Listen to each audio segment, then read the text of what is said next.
حضور پاک کی بات کر کے جائے تو مرنے کے بعد بھی اللہ اس کو دلوں کے اندر زندہ رکھتا۔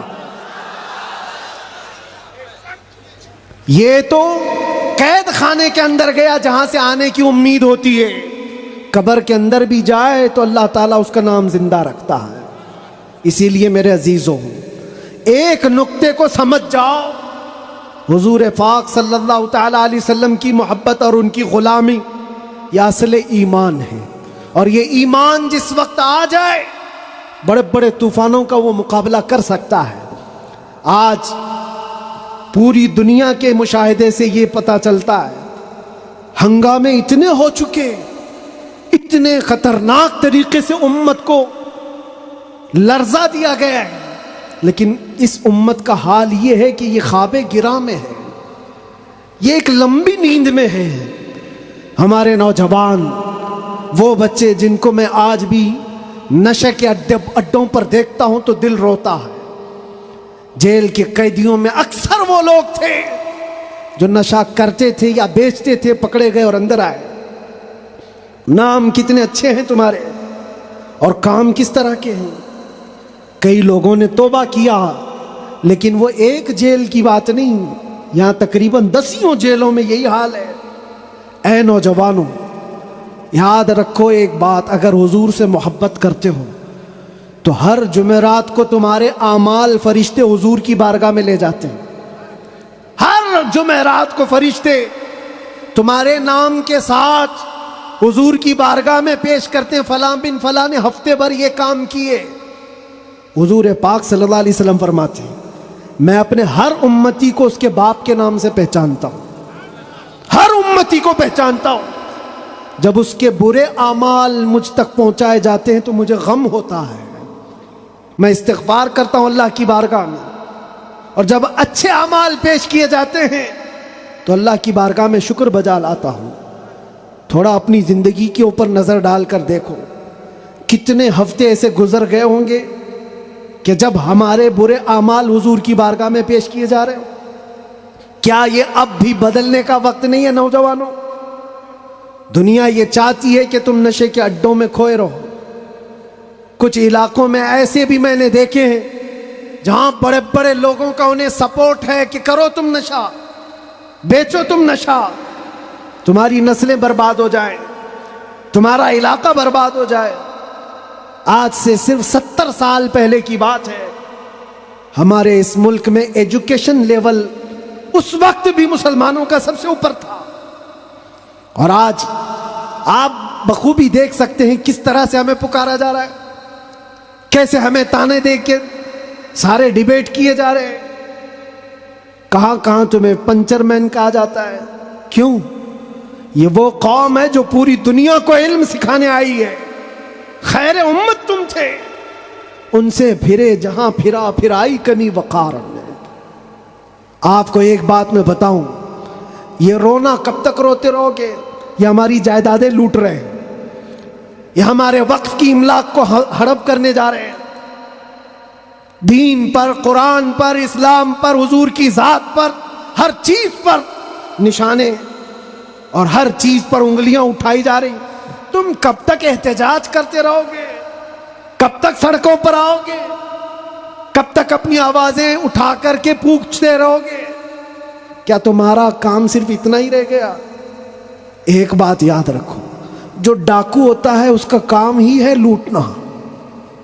آج وہ کیا لوٹ رہے ہیں، کس پر ڈاکہ ڈال رہے ہیں، میں اس کی بات نہیں کرتا۔ مجھے رہزنوں سے غرض نہیں، تیری رہبری کا سوال ہے۔ تم امت مصطفیٰ ہو، تم کن کاموں میں مصروف ہو، یہ دیکھنے کی بات ہے۔ مجال نہیں ہوتی میرے عزیزوں، مسجد، مدرسہ، مزارات اولیاء، حضور کی ذات، قرآن اور اللہ کی ذات یہ بہت بلند ہے۔ صرف تمہاری داڑھی کی طرف بھی انگلی اٹھانے کی کسی کی ہمت نہ ہوتی اگر تم سچے غلام ہوتے، کیونکہ یہ اللہ کا وعدہ ہے، وَلَا تَهِنُوا وَلَا تَحْزَنُوا وَأَنْتُمُ الْأَعْلَوْنَ إِن كُنتُم مُؤْمِنِينَ۔ تم گھبراؤ مت، پریشان مت ہو، تم سب سے زیادہ بلند رہو گے اگر تم سچے ایمان والے ہو۔ اور ایمان کسے کہتے؟ ایمان کسے کہتے؟ لا یؤمن احدکم حتی اکون احب الیہ من والدہ وولدہ والناس اجمعین. یہ میرے آقا صلی اللہ علیہ وسلم فرماتے ہیں تم میں سے اس وقت تک کوئی پورا مومن نہیں ہو سکتا جب تک کہ ساری دنیا تمہارے مال اولاد ماں باپ سب سے زیادہ مجھ سے محبت نہ کرے. اور ابھی میں سوال کرتا ہوں, سارے ہاتھ بھی اٹھا دیں گے, بہت سارے کھڑے بھی ہو جائیں گے, جوش میں بھی آ جائیں گے. صرف اگر میں اتنا پوچھوں کیا آپ اپنے نبی پاک صلی اللہ علیہ وسلم سے اپنی جان سے زیادہ محبت کرتے ہیں؟ میں ہاتھ اٹھانے نہیں کہہ رہا ہوں, سب تو کہتے. یہ سوال ایسا ہے, حضرت ابو بکر شبلی کہتے اسی سوال سے میں ڈرتا ہوں ہمیشہ کہ اگر کوئی پوچھ لے مجھ سے کیا تو حضور پاک صلی اللہ علیہ وسلم سے اپنی جان سے زیادہ محبت کرتا ہے, اس سوال سے تو میں ڈرتا ہوں. پوچھا گیا کیوں؟ کہا اس سوال کے جواب میں اگر نہ کہہ دیا تو ایمان ہی چلا گیا, وہ آدمی کا ایمان ہی ختم ہو گیا, اور اگر ہاں کہتا ہوں تو میرے اعمال مجھ کو کوستے ہیں. کہاں تو جان سے زیادہ محبت کی بات کر رہا ہے اور کہاں تیرے عمل. جس سے محبت کی جاتی ہے تقاضا یہ ہے اپنا ہر عمل اپنے محبوب کے عمل کے مطابق ہونا چاہیے. اور حضور اکرم صلی اللہ علیہ وسلم نے یہ بھی فرمایا لا یؤمن احدکم حتی یکون ہواہ تبعا لما جئت بہ. تم میں سے اس وقت تک کوئی مکمل مومن نہیں ہو سکتا جب تک وہ اپنی خواہشات کو میری مرضی کے مطابق نہ بنا دے. تمہاری اپنی خواہشات جو تم کہتے ہو نا یہ ہماری لائف ہے, ہمیں انجوائے کرنے دو, ہماری لائف ہے ہمیں جینے دو. کسی جوان کو پکڑ کر کے کہو مولانا صاحب ابھی تو ہماری 20-25 سال کی عمر ہے, جینے دو, عیش کرنے دو.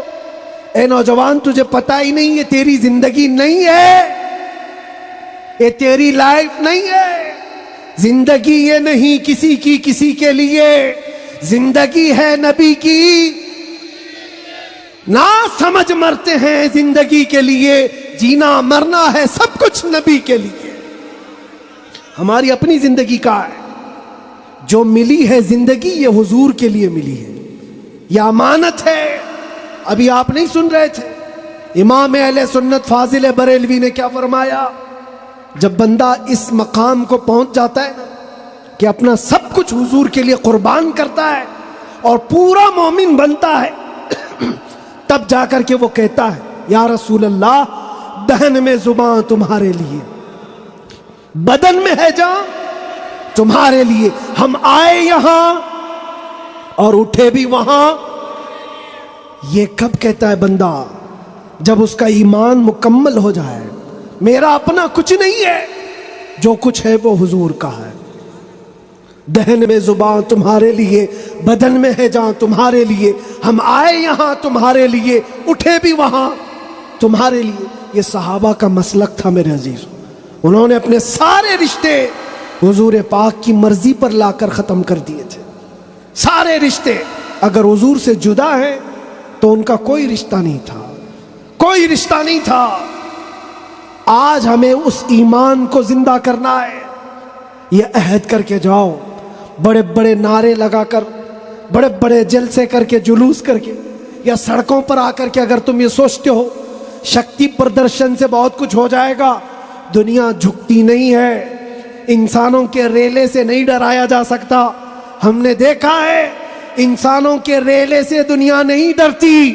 پاؤں سے معذور لنگڑا بھی ہو لیکن اگر ویل چیئر پر بیٹھ کر لبیک پکارے پورا یورپ ہلنے لگتا ہے.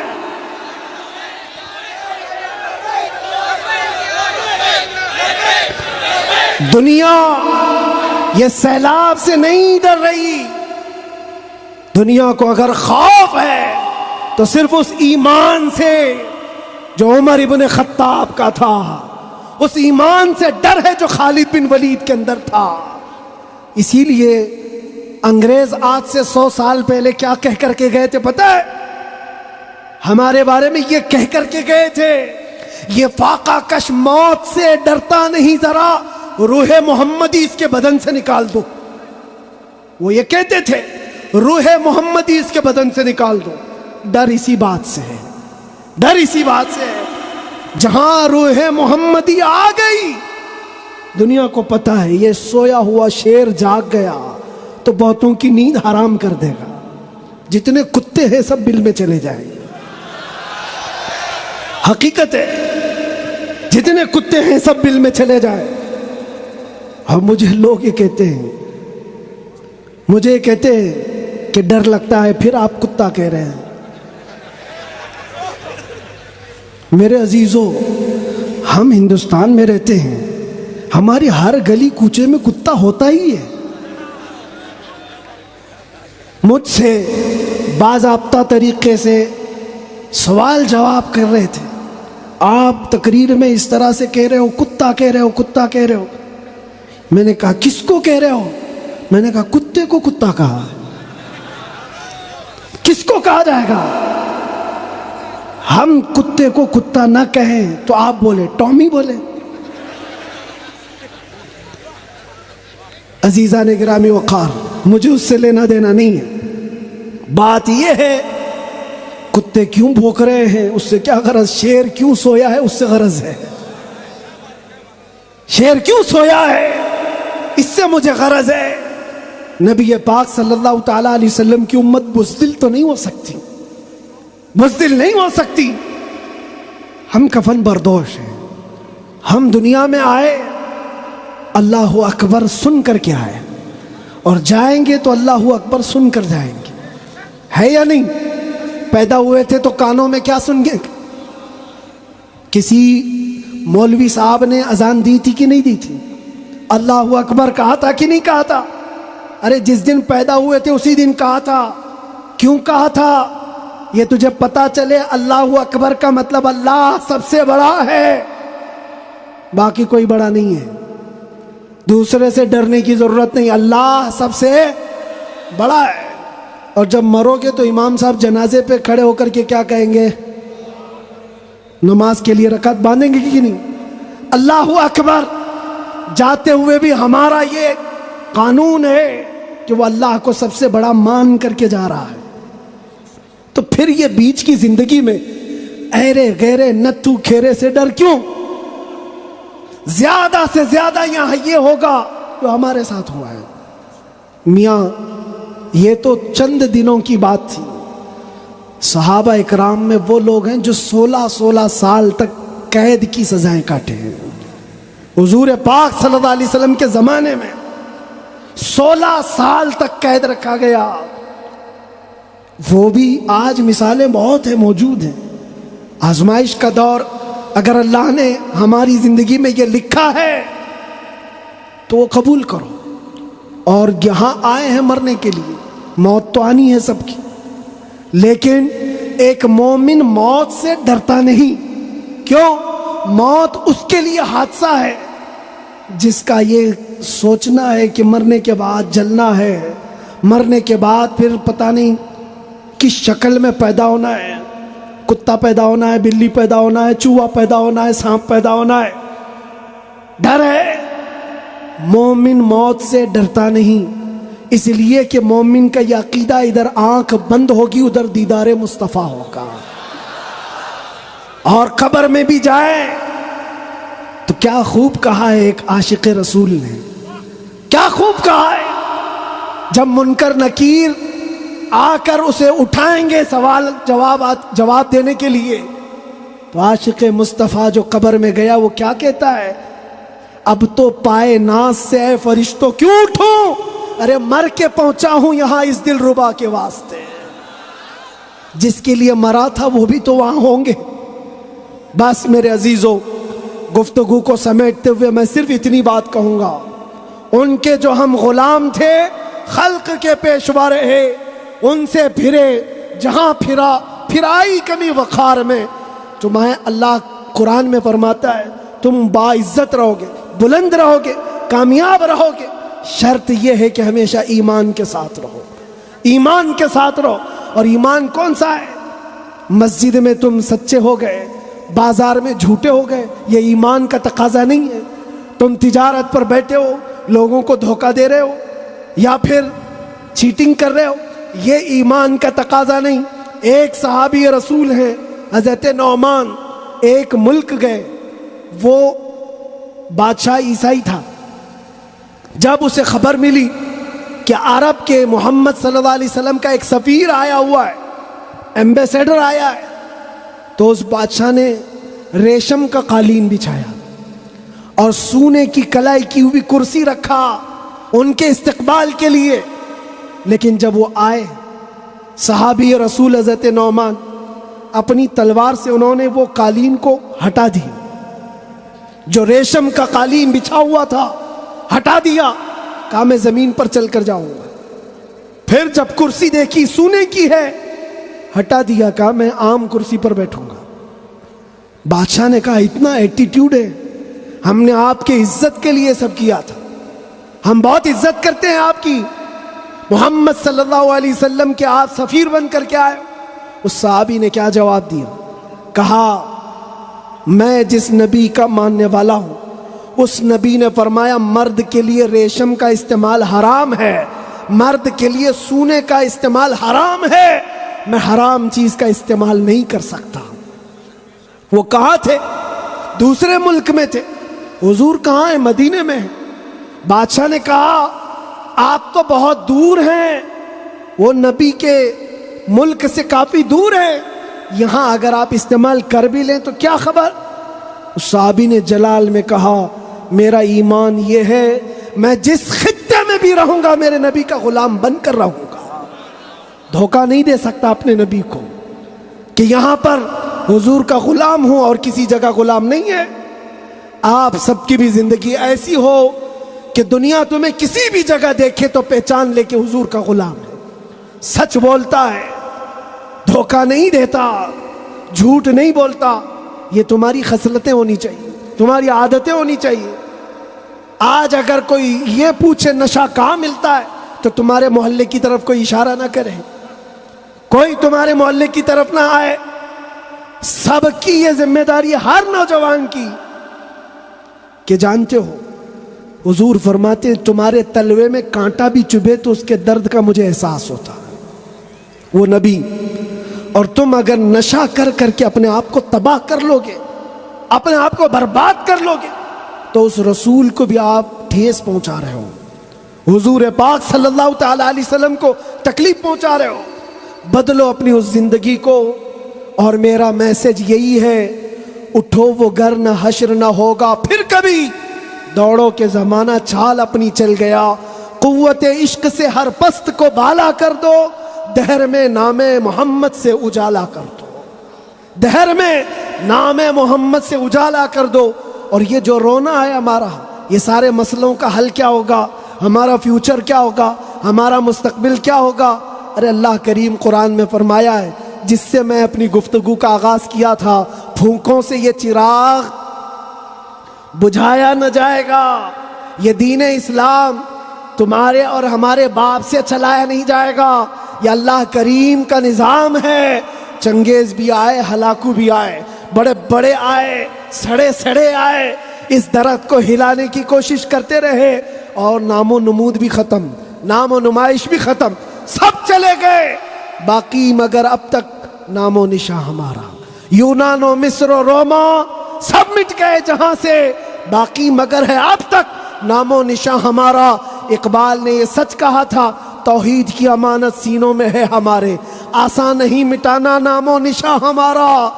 اس بات کو یاد رکھو، تمہارے مٹ جانے سے، میرے قتل ہو جانے سے اسلام نہیں مٹتا، اسلام ختم نہیں ہوتا۔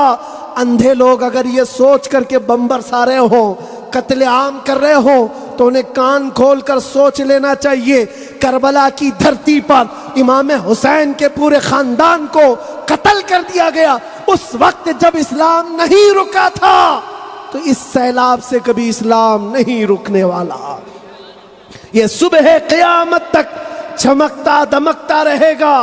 اللہ فرماتا ہے وَلَوْ كَرِهَ الْكَافِرُونَ، اگرچہ کافروں کو اچھا نہ لگے، اللہ تعالیٰ اس دین کو غالب رکھے گا۔ آپ بدلو اپنی زندگی کو، سچے مسلمان بنو، سچے اسلام کی پیروی کرو، تاکہ دنیا کو آج جو یہ پروپیگنڈا پھیلا کر کے سمجھایا جا رہا ہے، اس پروپیگنڈے کو بدل کر کے دکھاؤ کہ نہیں، جھوٹ ہماری خصلت نہیں ہے، بددیانتی ہماری عادت نہیں ہے، بلاತ್ಕಾری ہم میں سے نہیں ہو سکتے، چور چمار ڈاکو نشہ خوری یہ ہم میں نہیں ہو سکتی۔ یہ ساری خصلتوں کو اپنے معاشرے سے دور کر کے پھر ثابت کر کے بتاؤ کہ حضور پاک کا غلام جدھر سے گزرتا ہے خوشبوئیں پھیلا کر جاتا ہے۔ اور عزت پھر تم دیکھو گے میرے عزیزوں، عزت فوج جمع کرنے کا نام طاقت نہیں ہے، ایمان کی قوت بڑھانے کا نام اصل طاقت ہے۔ یہ طاقت واپس آ جائے انشاءاللہ العزیز۔ ایک جملہ کہتا ہوں، سنو، کان کھول کر سنو، بہت اچھی بات ہے، یہ میری پوری تقریر کا خلاصہ، لب لباب، حاصل کلام۔ کیا کیا چیزیں تمہیں چاہیے؟ کیا کیا چیزیں چاہیے؟ تخت چاہیے، سیاست چاہیے، قیادت چاہیے، حکومت چاہیے، ایجوکیشن میں مہارت چاہیے، بڑی کامیابی چاہیے، کیا کیا چاہیے؟ زمین چاہیے، جائیداد چاہیے، اوپر تک اڑنا آنا چاہیے، کیا کیا چاہیے؟ سب جمع کر لو، ایک ہی چیز ہے، ایک ہی چیز ہے کہ محمد سے وفا تو نے تو ہم تیرے ہیں۔ یہ جہاں چیز ہے کیا؟ لوح و قلم تیرے ہیں، لوح و قلم تیرے ہیں۔ اور آج ہم نے محسوس کیا ہے، مجھے کون پہچانتا تھا، میں کس خاندان سے ہوں یہ میٹر نہیں کرتا، میں اپنے باپ کے نام سے، اپنے خاندان کے نام سے یا کوئی سیاسی عہدہ رکھنے کی وجہ سے نہیں پہچانا جاتا، بلکہ اگر پہچانا جاتا ہوں تو صرف اس بنیاد پر جب تک بکے نہ تھے تو کوئی پوچھتا نہ تھا، یا رسول اللہ تم نے خرید کر ہمیں انمول کر دیا، لبیک یا رسول اللہ۔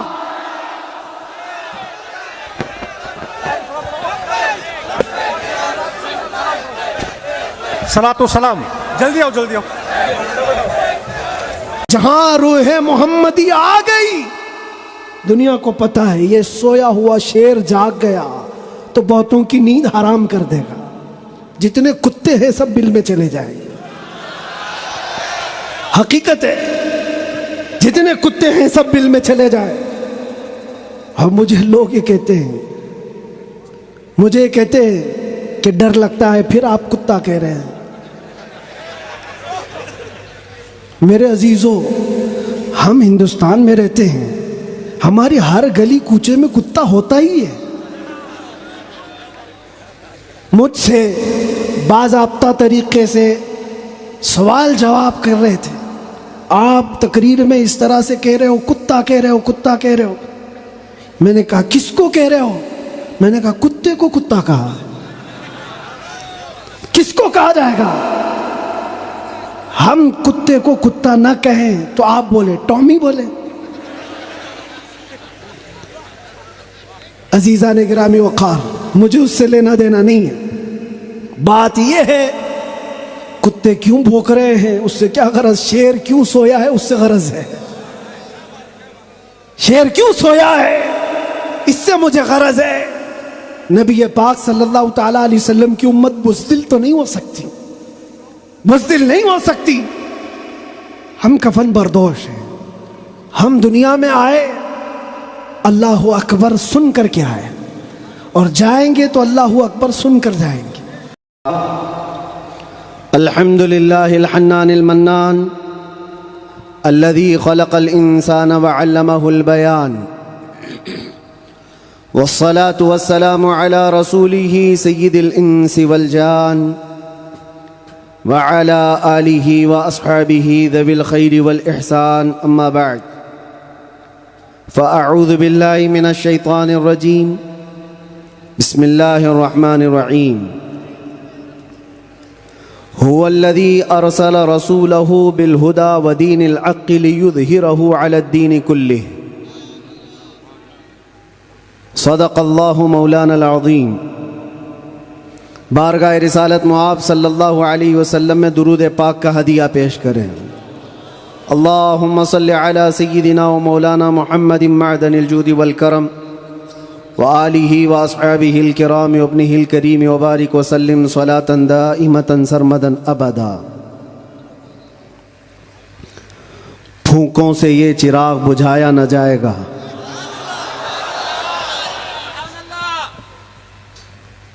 میرے عزیزوں، یہاں سے ہم اپنی گفتگو کا آغاز کرتے ہیں۔ آپ کے ہاں اتنا بڑا مجمع جو بیٹھا ہوا ہے، میں محسوس کرتا ہوں کہ علم کا ایک قلعہ آپ کے پاس موجود ہے، علماء کا ایک ذخیرہ موجود ہے، اور بہترین بولنے والے علماء ہیں۔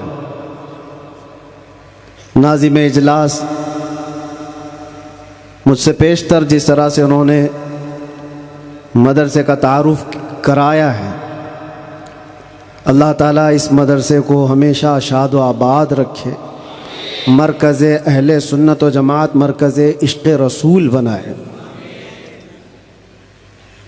ہماری یہاں پر اتنے لمبے سفر کر کے آنے کی ضرورت نہیں ہوتی، اور میں یہ جانتا ہوں کہ لوگ سننا کم اور دیکھنا زیادہ چاہتے ہیں، اور اس کی وجہ بھی ہے کہ دنیا اپنے اپنے حساب کے مجرے کرنے والے سیلیبریٹیز کو دیکھتی ہے، تو یہ امت محمدیہ ہے، نبی کے قیدی کو دیکھنا چاہتی ہے۔ ظاہر سی بات ہے، جیل سے چھوٹنے کے بعد آدمی چہرہ چھپا کے گھومتا ہے، ہوتا ایسی ہی ہے، جیل کاٹ کے آیا ہے، سزا کاٹ کے آیا ہے، لوگ اس کو دیکھ کر کے تانے مار رہے ہوتے ہیں اور وہ منہ چھپا کر گھوم رہا ہوتا ہے۔ لیکن یہ قانون ہر جگہ فٹ نہیں ہوتا، وہ اور ہوتے ہیں جو چہرہ چھپا کے گھومتے ہیں، جو نبی کے نام پر جاتے ہیں، وہ یہاں بھی چہرہ اٹھا کے جیتے ہیں، اور انشاءاللہ قیامت کے دن بھی چہرہ ان کا سرخرو رہے گا۔ اس لیے کہ اقبال نے بہت اچھی بات کہی، آبرو ما زنا میں مصطفیٰ است، ہم سب کی عزت و آبرو مصطفیٰ کے نام سے وابستہ ہے۔ اور اللہ کریم قرآن عظیم میں ارشاد فرماتا ہے، وَلِلَّهِ الْعِزَّةُ وَلِرَسُولِهِ وَلِلْمُؤْمِنِينَ، عزت اللہ کی ہے، رسول کی ہے، اور مومنین کے لیے ہے۔ ہم نے دیکھا ہے میرے عزیزو، جن لوگوں کو آج سیلیبریٹی کہا جاتا ہے یا پاورفل شخصیت کہا جاتا ہے، سیاست میں آنے کی وجہ سے یا پھر گلیمر کی دنیا میں آنے کی وجہ سے، ٹیلی ویژن کے اوپر آنے کی وجہ سے، ان کے حالات ایسے ہیں کہ جب تک جوانی ہے ان کی چاندنی ہے، اور جب تک ان کا شباب ہے وہ چمک رہے ہیں، جہاں چہرے پہ جھریاں پڑ گئی نیا ہیرو آ جائے گا۔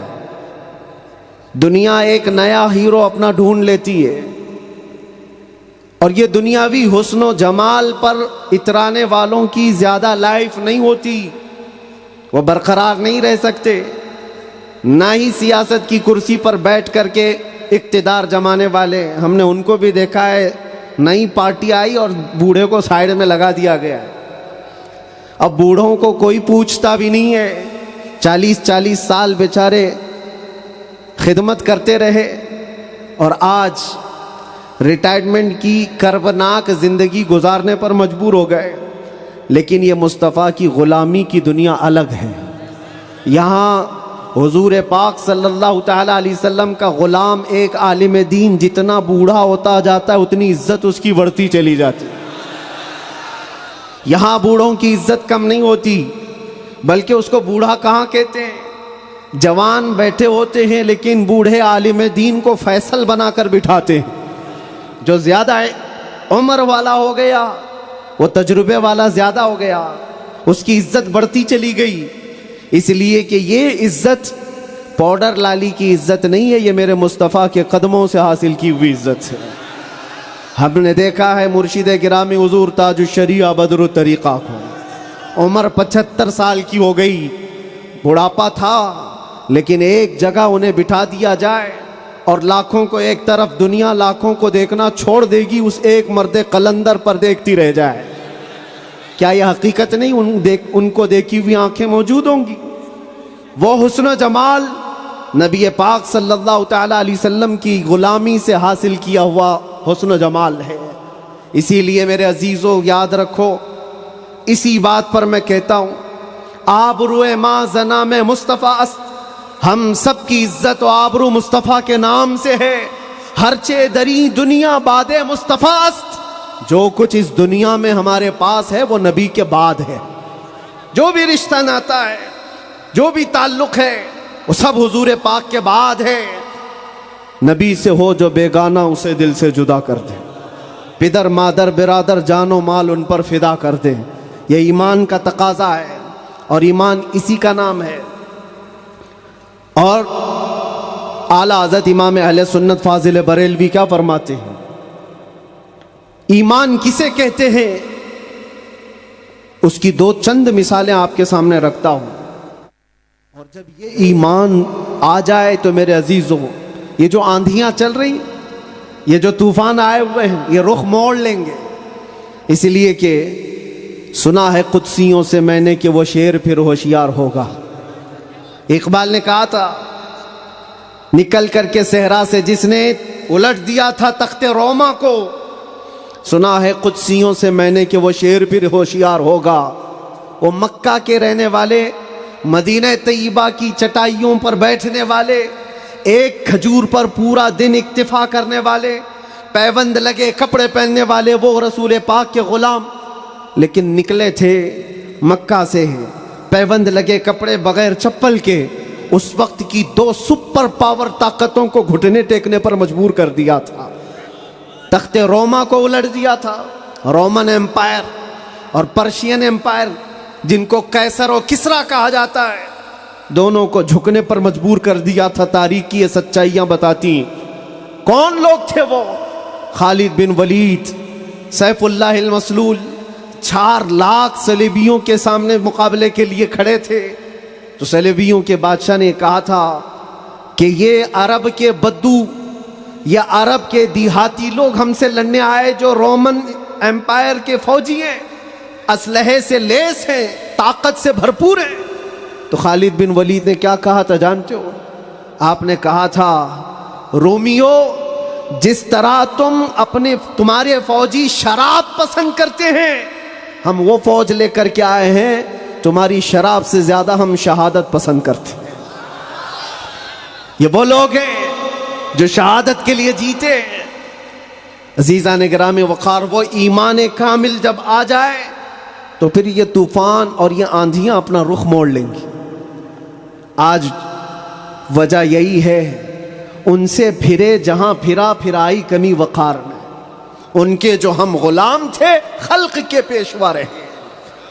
حضور پاک صلی اللہ تعالی علیہ وسلم کی غلامی سے جہاں کہیں تم منہ پھیرو گے, تھوڑا سا بھی ہٹو گے, عزت نکال لی جائے گی, عزت ختم کر دی جائے گی. تمہیں جو مرتبہ ملا ہے وہ خیر امت ہونے کا, وہ حضور کی غلامی کی وجہ سے ملا ہے.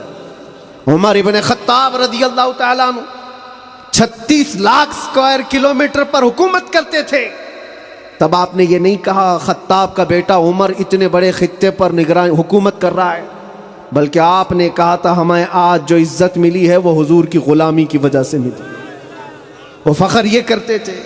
خالد بن ولید 125 جنگوں میں گئے, ہر جگہ فتح یابی, ہر جگہ فتح. کبھی خالد بن ولید نے یہ نہیں کہا میرے بازوؤں میں وہ طاقت ہے کہ میں ہر پہلوان کو زیر کر دیتا ہوں, جس جنگ میں جاتا ہوں فتح کے جھنڈے گاڑ دیتا ہوں. نہیں, خالد بن ولید کا ایمان تو یہ تھا کہ ان کے سر پر ایک ٹوپی تھی جس میں حضور کے 3 موئے مبارکہ تھے. وہ فتح کا صحرا انہی موئے مبارک کو دیتے اور کہتے یہ نسبت میرے ساتھ ہے, اس لیے اللہ مجھے ہر جگہ فتح عطا کرتا ہے. انہیں جو عزتیں ملی تھی دنیا میں, جو اقتدار ملا تھا, وہ حضور کی غلامی کی بنیاد پر. اور آج ہمارے پاس جو عزت ہے وہ حضور کی غلامی کی وجہ سے. نبی پاک صلی اللہ تعالی علیہ وسلم کی بات کرتے رہو. ایک جملہ میں اکثر کہا کرتا ہوں, ان کی بات کرو ہر دل پہ راج کرو. ان کی بات کرو ہر دل پہ راج کرو. دیکھنا آپ جو اس مذہب میں اس طریقے پر جتنا بڑھتا جاتا ہے اللہ اس کی عزت میں اضافہ کرتا ہے.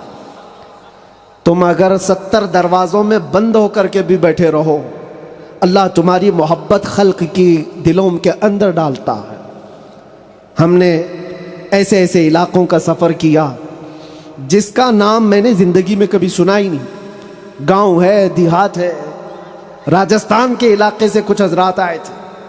نہایت غریب علاقے کے لوگ، اور مجھ سے بعد رمضان آ کر ایک مفتی صاحب تھے، اس کے نمائندے تھے، انہوں نے کہا ہمارے قافلے میں یا جس جگہ سے میں نمائندہ بن کر کے آیا ہوں وہاں کے لوگوں میں غریب لوگ ہیں، 3 مہینے تک انہوں نے صرف آپ کے لیے روزے رکھے، مطلب اللہ رب العزت کے لیے کہ آپ جب اندر تھے ان روزوں کے ذریعے سے اللہ تبارک و تعالی رحم فرمائے۔ یہ باتیں میں نے ایک جگہ سے نہیں، دنیا کے کتنے خطوں سے سنا، ہر جگہ سے لوگ یہ جو دعاؤں کا سلسلہ رکھے ہوئے تھے، کس نے ان کو دعاؤں کے لیے آمادہ کیا تھا؟ کون ہے؟ یہ ساری خلقت مجھے پہچاننے والی کیسے بن گئی؟ ان کے دلوں کے اندر کون ڈالا کہ 8 مہینے دروازوں کے اندر ایسا بند تھا کہ میرے بچے مجھے نہیں دیکھ سکتے تھے، میرے بھائی بہن مجھے دیکھ نہیں سکتے، مجھے ملاقات کرنے کی بھی اجازت نہیں دی جاتی، جب اتنے دروازوں کے اندر بند رکھا گیا تھا جہاں چڑیا بھی نہ اڑے۔ لیکن میں نے یہ محسوس کیا لاکھوں دلوں میں اللہ رب العزت نے محبت ڈال رکھی تھی۔ اس کی وجہ یہ ہے، چوری کر کے گیا ہوتا، لوٹ مار کر کے گیا ہوتا تو لوگ یہی کہتے کہ کچرا تھا چلا گیا،